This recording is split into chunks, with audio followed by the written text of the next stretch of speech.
Hi guys, so this video is about a dead bait session with me and Adrian. We have done a couple of dead bait sessions before, but just haven't videoed them. I don't personally think they're exciting as a lure video, but I thought I'd take the camera this time and see if I can get any footage for you, and this is how this session went.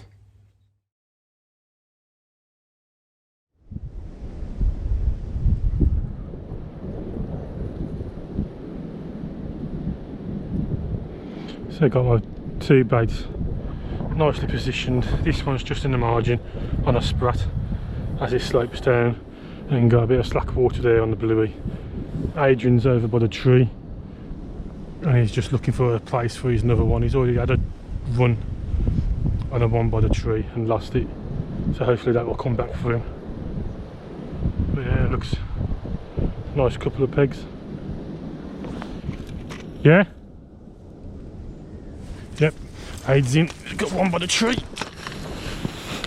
Gonna help him net it.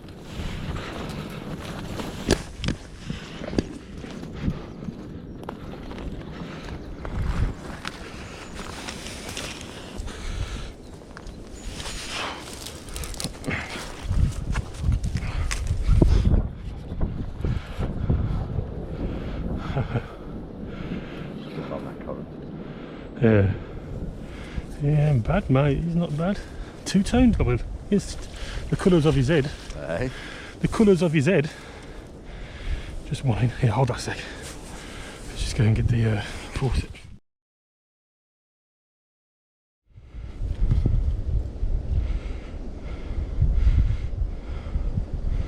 Off he goes.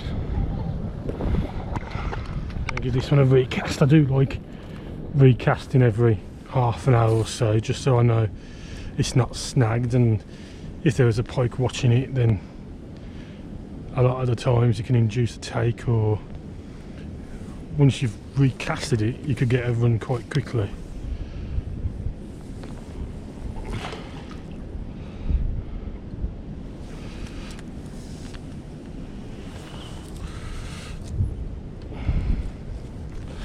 I'll just try and get the line out of the water. And these MD60s, they've got the spool, and if you push it down it engages the free spool, which is a nice feature on these. Let's see if that goes, and I'll do the same with the Sprat one. Give it a recast. And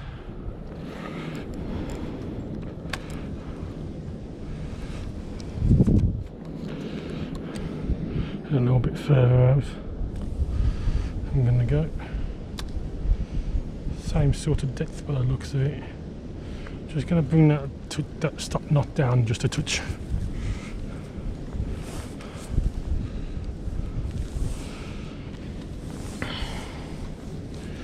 And do it again.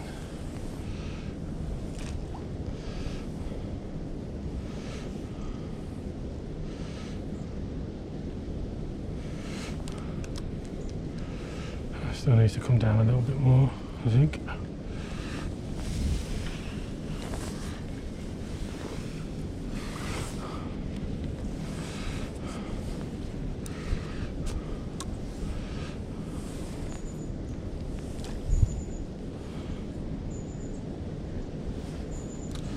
That'll do.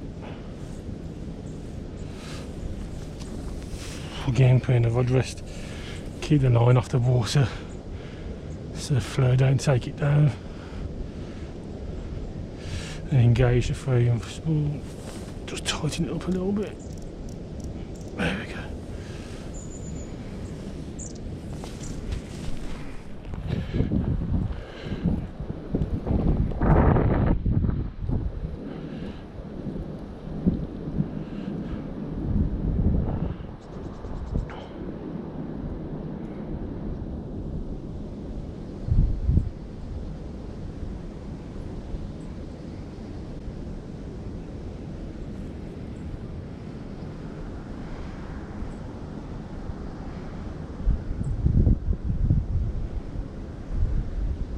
Yeah, I think that's a bite, over the far side.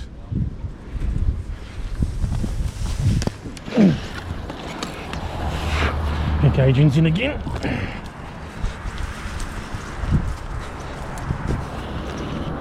Yeah. Yeah, I saw it come up and I thought, that's a bite.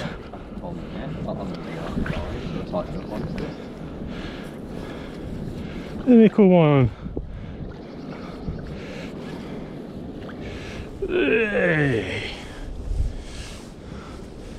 Yeah, I saw your float come up and I thought, that's a bite. I didn't. I just thought it was.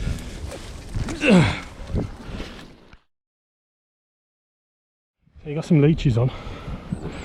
There you go. Look. Bit of damage on his fin there. Look. That's more.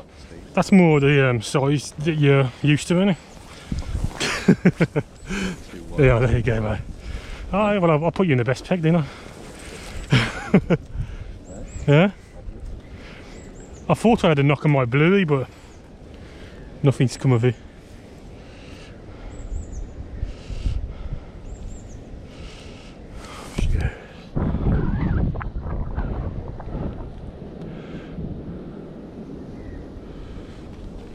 So let's see this great cast then. Let's see this great cast. You got a little bit of slack over there which you're aiming for. Yeah. No pressure.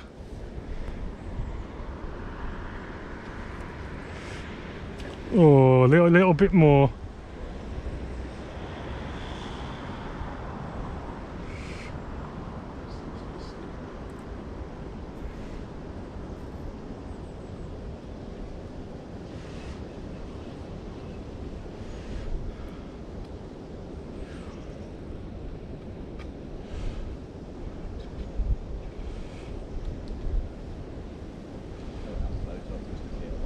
Yeah. There you go, take two.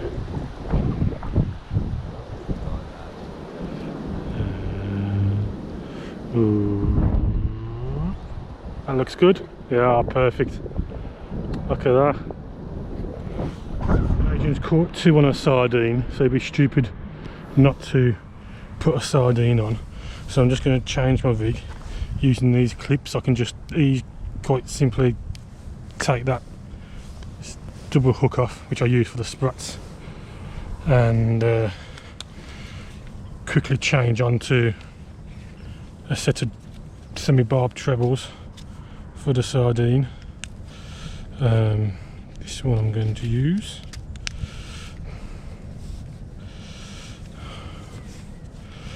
And then try that. Now what Adrian's using, he's using a lock slide or a Polaris float, which I'll try and show in a bit. It's got a device on which holds the float at the depth on a tight line. Not really ideal for rivers, but obviously working for Adrian at the moment. And it finds its own depth, which is good. And then you tighten down to it to cock the float how you like it. And like in that case, what he just had, he had his float came up, which meant the fish picked up the bait and the weight, giving a slack line. So his float laid down on the surface, and that's how he knew he had the bite. They're good crack. They're good floats. But like I say, I wouldn't really use them in a river, but that's just me. So what I'm doing now, and I'm just putting these hooks in here, and what I do then is chop the head off. And treble's a bit small. I chop the head off so it leaks out. Now I'll keep that head because I can use that on like a kebab rig or something, and then that's good to go. And see if I can get my first, but it don't matter, as we always come fishing and it's like a team. As long as one of us catches, saves the blank. And I know he went out last week and he was freezing cold, dead baiting, and didn't do any good, so it's good that he had a couple this time. So I'll just quickly go through my rig. So I've got Paragon stop knot, then a bead, then one of these river fluted floats, and if you set it properly that will spin as the current hits it, another bead, quick egg sinker and a trace. Simple setup, and it's amazing how, like, in the carp world you have loads of different rigs and stuff, whereas in the pike world this rig has been around for ages and hasn't really needed to be improved on. So let's cast this in and see if we can get one out for ourselves. Jamie Murray said to me the other day he's never caught on a sardine here. Well, they do work, mate. So I'm just going to put it off that white water. And then just hold it there. Lovely job. Again, rod up, keep the line out of the water, get tight down to it, and you can see now, because I've turned it down, how the float spins with the current a little bit. Let's see if we get anything on that.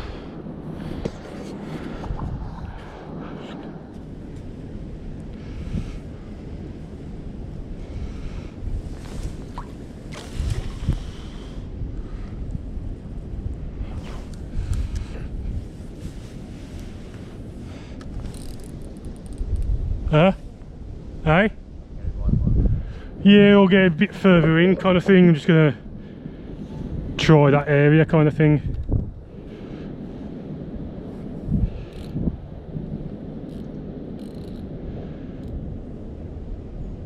He's got to hold some pipe there.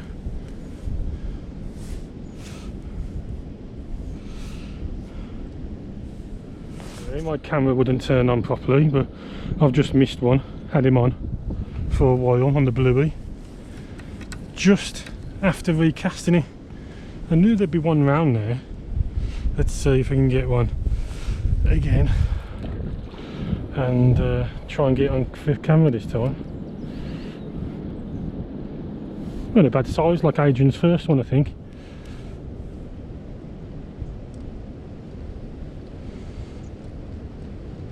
There we go. Let's see if we can get one.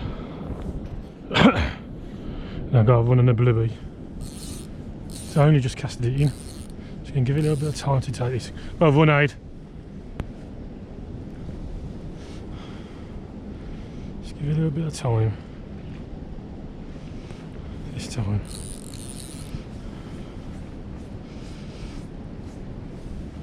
And just wind down and strike.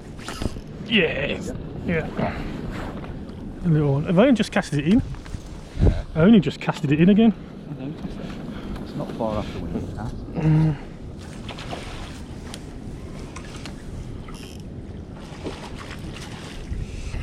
We have a good scrap. Come on. In you come. Yes.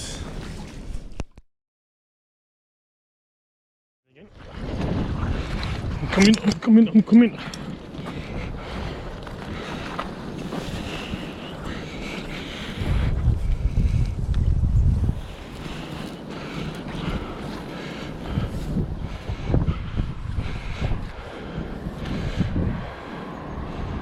Yay.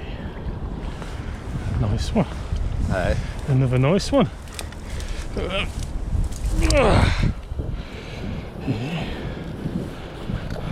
Yeah, possibly.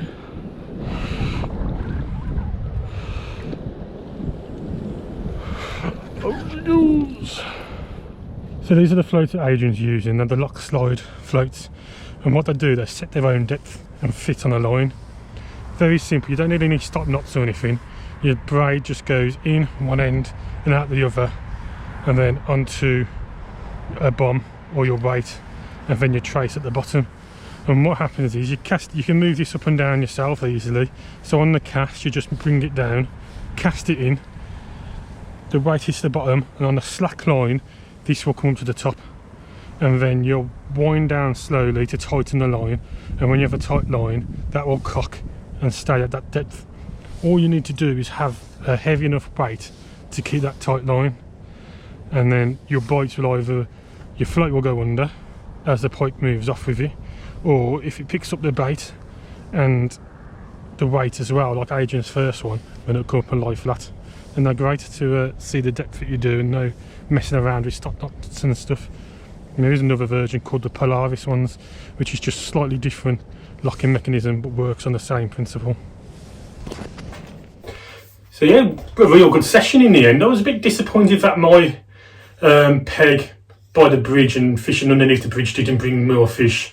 As you saw, I had a bit of trouble trying to find a clear patch to the left for my second float. It kept getting caught in weed, etc. But really pleased for Adrian getting the 4 out, and using floats that I personally wouldn't have used on the river, like I said, because you need a tight line to cop those floats, and with the current hitting them all the time, they weren't really stable, but they worked.